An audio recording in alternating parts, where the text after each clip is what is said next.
Sorry to keep you waiting. Complicated business. Complicated. J.D. Vance. J.D.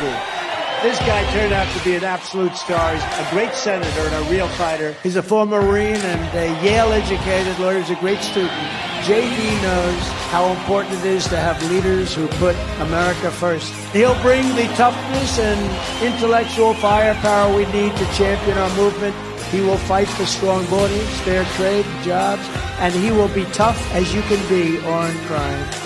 A truly MAGA all-star. Make America great again.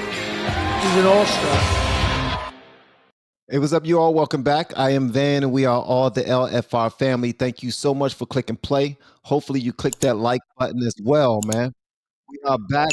Hopefully, you saw that new ad that is out for Trump and J.D. Vance. I am just now starting to do a real deep dive into who J.D. Vance is. For those people who are not familiar with who J.D. Vance is, I'm about to run y'all through a short play of exactly who he is. Don't forget to hit that like button and share this bad boy, all right? Let's go. The thing the media and Congressman Ryan, they talk about this all the time. The thing they never mentioned is that poor girl was raped by an illegal alien, somebody that should have never been in this state in the first place. When the media and people like Tim Ryan accuse me of engaging in the great replacement theory, I'll tell you exactly what happens, Tim. What happens is that my own children, my biracial children, get attacked by scumbags online and in person because you are so desperate for political power that you'll accuse me, the father of 3 beautiful biracial babies, of engaging in racism. We are sick of it. You can believe in a border without being a racist. You can believe in the country without being a racist. And this just shows how desperate this guy is for political power. I think it takes a special amount of gall to be from Joe Biden's political party and to complain about the fentanyl crisis that is ravaging not just Ohio, but the entire country, because it is Joe Biden's border policies that have invited this fentanyl into our country at record levels. It explains that wife, the word wife, is an example of the type of language that we need to eliminate. And I'm just asking if that's something you think is necessary or something you support. I'd have to give that one some more thought. I would hope that the word wife is not something that or is something that we can all agree is a reasonable vocabulary word that most Americans use in their daily life. It's not something that we need to eliminate.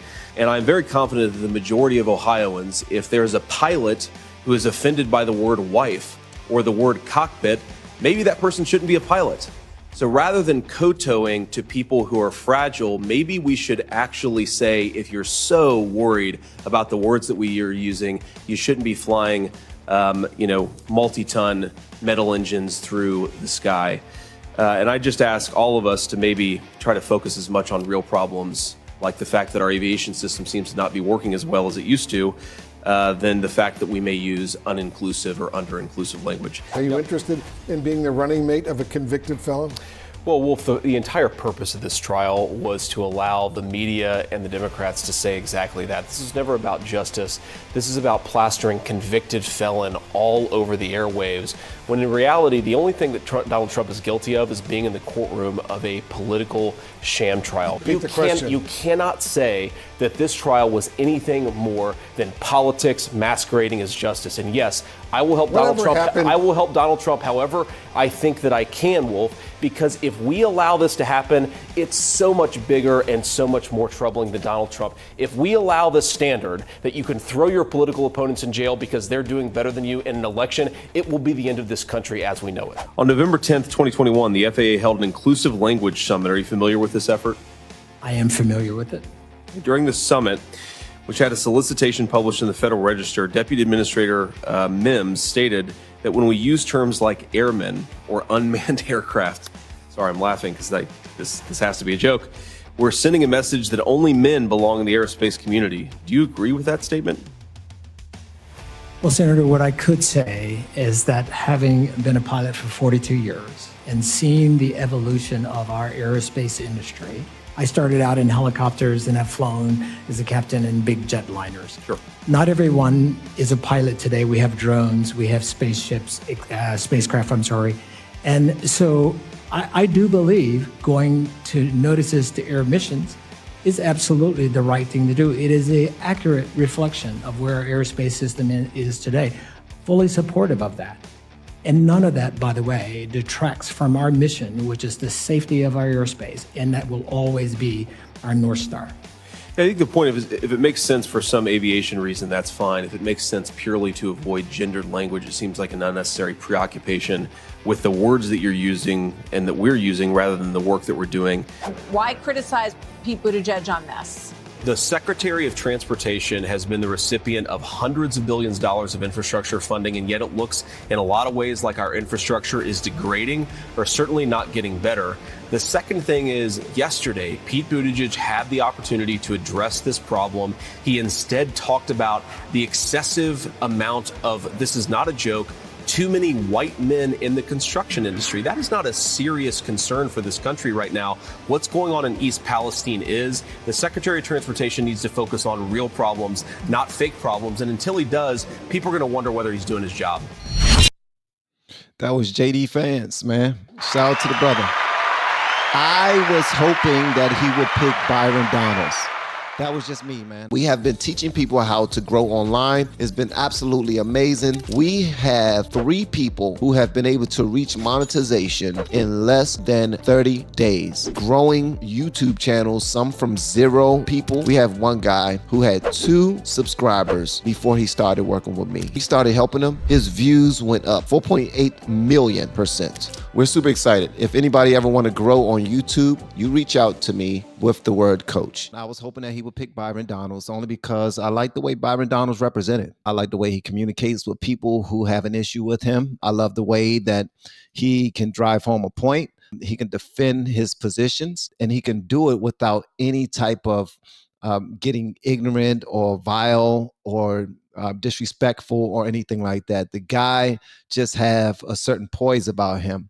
But I will say this. I heard that JD Vance was a never Trumper. I heard that he was one of the guys that never really kissed Trump's butt, and he went hard against him at times. As a matter of fact, if you see MSNBC, if you guys were to go to MSNBC, they're talking about how JD Vance used to go against Trump for certain things that he would say. Also, JD Vance has a colored wife, a wife of color. So we're still trying to figure out who JD Vance is. We do have MSNBC and CNN who are talking about all of the bad things that JD Vance has said. And this is all fair play. Hopefully y'all are okay with this, but this is all fair play. So as I just now told you, MSNBC, they're discussing this as well. So I'm going to play a little bit of this. I know you guys don't really enjoy MSNBC, but I like to make sure we see both sides, in my opinion. Y'all let me know whatever y'all want me to know about JD Vance. The whole reason Donald Trump needs a new VP is because he called Mike Pence the P word because he wouldn't be the final nail in his coup coffin and then left him to die. His supporters wanted to, quote, hang Mike Pence. And by the way, JD Vance has said he would not have certified those electors. Can I show you what I mean, JD? So JD Vance was actually, confronted by Fox's Brett Baer about all the things JD Vance said about Donald Trump. Let me show you that.